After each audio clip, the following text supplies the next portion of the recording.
In a quiet village, there lived an old woman whose house was always silent. No children played in her yard. No family visited her door. Her husband had passed away many years ago, and she had never had children. Yet strangely, every single person in the village knew her. Not because she was rich, not because she was famous, but because she was the kindest person anyone had ever met. Her name was Fatima.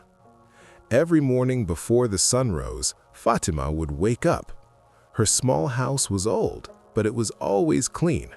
She would slowly make tea, open the wooden window, and watch the quiet village road.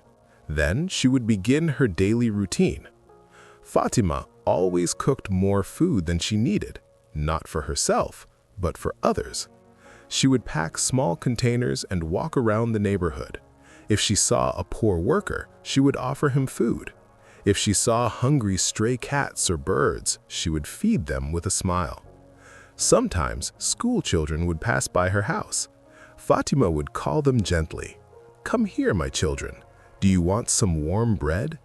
The children loved her. Some evenings, they would sit with her while she helped them with their homework. Her tiny house would fill with laughter for a little while. But when the children left, the silence returned. At night, Fatima would sit near the window with a small lamp beside her. Outside, the road would grow dark and empty. She would sip her tea slowly, watching people pass by with their families. Sometimes, her eyes would quietly fill with tears, not because she regretted being kind, but because her home felt too quiet. Still, the next morning she would wake up with the same gentle smile and continue spreading kindness. One winter, the village became very cold. The winds were strong and people stayed inside their homes. One morning, Fatima didn't open her window. The birds came, but there was no food outside. The stray cats waited, but the door never opened. Days passed. No one noticed at first. Everyone was busy with their own lives. One afternoon, a small boy named Amir passed by her house after school. He stopped suddenly. Strange, Grandma Fatima didn't come outside today. He knocked on the door. No answer. He knocked again. Still nothing. Worried, he called a few neighbors. Soon, several villagers gathered outside the small house. When they finally opened the door, they found Fatima lying weak on her bed. She had become very sick and had no one to take care of her. Something unexpected happened that day. The same people Fatima had helped for years started helping her. The baker brought fresh bread every morning.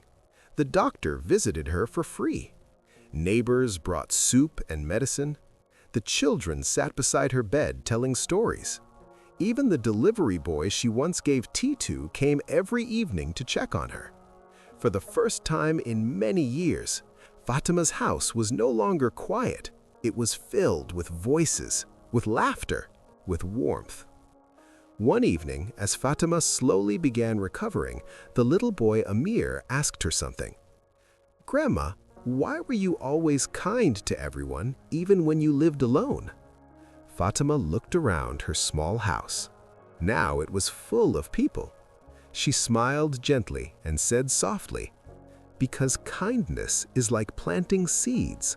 You may feel alone while planting them, but one day they grow into a beautiful garden around you." The villagers looked at her quietly. Some of them had tears in their eyes, because they finally understood something. Fatima had never been poor. She had been rich with kindness. From that day forward, the village made a promise. Fatima would never be alone again. Every evening, someone would visit her. Children would play in her yard. Neighbors would sit with her for tea. Her small, quiet house became the warmest place in the village, and Fatima finally realized something beautiful. Sometimes the family you create with kindness is even stronger than the one you are born with. Kindness never disappears. It always finds its way back to you.